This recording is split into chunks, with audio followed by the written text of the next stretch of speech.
വയനാട് കല്ലാടിയിൽ രക്ഷാപ്രവർത്തനത്തിൽ ഒരു മൃതദേഹം കൂടി കണ്ടെത്തിയിട്ടുണ്ട്. മണ്ണുമാന്തി യന്ത്രം ഉപയോഗിച്ചുള്ള പരിശോധനയിലാണ് മൃതദേഹം കണ്ടെത്തിയത്. ഇപ്പോൾ ഈ വിഷയത്തിൽ മന്ത്രി എ.പി. അനിൽകുമാർ വിശദീകരിക്കുകയാണ്. തത്സമയത്തിലേക്ക്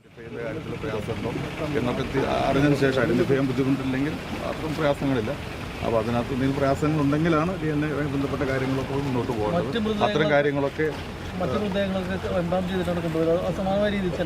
അത് തീർച്ചയായിട്ടും അത് നമുക്ക് അവിടേക്ക് എയർലിഫ്റ്റ് ചെയ്യണമെങ്കിൽ എംബാം ചെയ്യണമെന്നാണ്. അതുകൊണ്ട് അത്തരം ഇത് കഴിഞ്ഞ് പോസ്റ്റ്മോർട്ടം കഴിഞ്ഞാൽ നേരെ കാലിക്കറ്റ് ഹോസ്പിറ്റലിലേക്ക് മെഡിക്കൽ കോളേജിലേക്ക് മാറ്റും. അവിടെ എംബാം ചെയ്ത് അവർ ഏതാണ് എന്നുള്ള മിസ്സിംഗ് ആയ 5 പേരിൽ ആരാണ് എന്നുള്ളത് ആദ്യം ഐഡന്റിഫൈ ചെയ്യണം. ആ കാര്യങ്ങളൊക്കെ ഇപ്പോൾ നടക്കും. അപ്പോൾ നടന്നു കഴിഞ്ഞാൽ കാര്യം പിന്നീട് ഇത് മണ്ണിൻ്റെ അടിയിൽ നിന്നാണ് ഇല്ലാത്ത ഭാഗത്ത് ഞാൻ പറഞ്ഞത്. ഇവിടെ കുറേ ഇതുമായി ബന്ധപ്പെട്ട പൈപ്പും അതുപോലെ തന്നെ വാഹനങ്ങളുടേതായ പാർട്സൊക്കെ ഉണ്ട്. അതിനിടയിൽ നിന്ന് വലത് ഭാഗത്താണ്.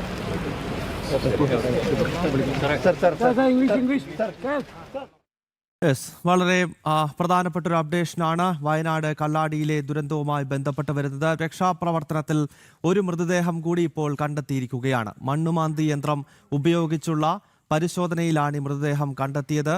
3-ാം സോണിലും പുഴ കേന്ദ്രീകരിച്ചുമാണ് നിലവിൽ പരിശോധന നടക്കുന്നത്. NDRFിന്റെ നേതൃത്വത്തിലാണ് ഈ കനത്ത പ്രതികൂലമായ കാലാവസ്ഥയിലും പരിശോധന. ഇപ്പോൾ മന്ത്രി അനിൽകുമാർ ഈ വിഷയത്തിൽ വിശദീകരണം നൽകുകയായിരുന്നു. മിഥുൻ പിള്ളയും അരുൺ കൊടുങ്ങൂരും ചേരുന്നു. ആദ്യം മിഥുനിലേക്കാണ്. മിഥുന്, ഈ മണ്ണുമാന്തി യന്ത്രം വെച്ച് മണ്ണ് നീക്കുന്നതിനിടയിലാണോ മൃതദേഹം കണ്ടത്?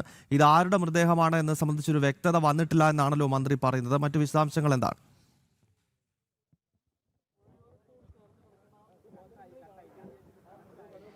ഗൗതം, ഈ 3 സോണുകളായി തിരിച്ചുകൊണ്ടാണ് ഇന്ന് പരിശോധന നടത്തിക്കൊണ്ടിരുന്നത്. അതിൽ 1-ാം സോണിൽ, അതായത് പുഴയോട് ചേർന്നുള്ള വലിയ തോതിൽ മണ്ണടിഞ്ഞ 1-ാം സോണിൽ നടത്തിയ പരിശോധനയിലാണ് ഇത്തരമൊരു മൃതദേഹം കണ്ടെത്തിയത്.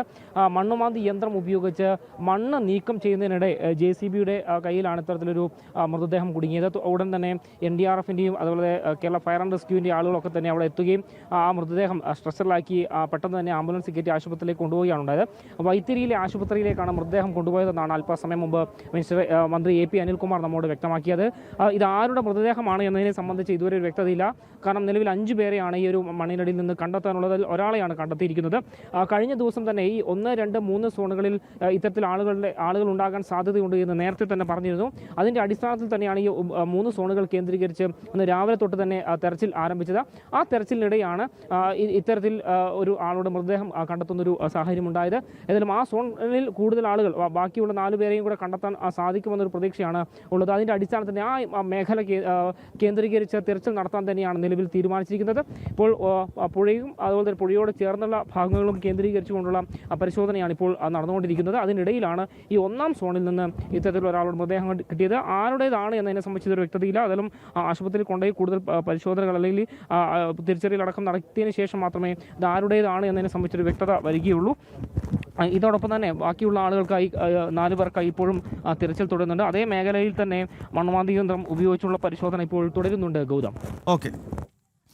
ഇപ്പോൾ 5 പേർക്ക് വേണ്ടിയുള്ള തിരച്ചിലാണ് നടന്നത്. അതിൽ ഒരാളുടെ മൃതദേഹം ഇപ്പോൾ കണ്ടെത്തിയിരിക്കുകയാണ്. ഈ മൃതദേഹം ആരുടേതാണ് എന്നത് സംബന്ധിച്ച് ഇനിയും വരുന്ന മണിക്കൂറുകളിൽ മാത്രമേ ഒരു തിരിച്ചറിവ് ഉണ്ടാകുകയുള്ളൂ. ഇപ്പോഴും NDRFിൻ്റെയും നേതൃത്വത്തിൽ മറ്റും അവിടെ രക്ഷാപ്രവർത്തനം പുരോഗമിക്കുകയാണ്. സംഭവ സ്ഥലത്ത് നിന്നും മിഥുൻ പിള്ളയാണ് വിശദാംശങ്ങൾ നൽകിയത്.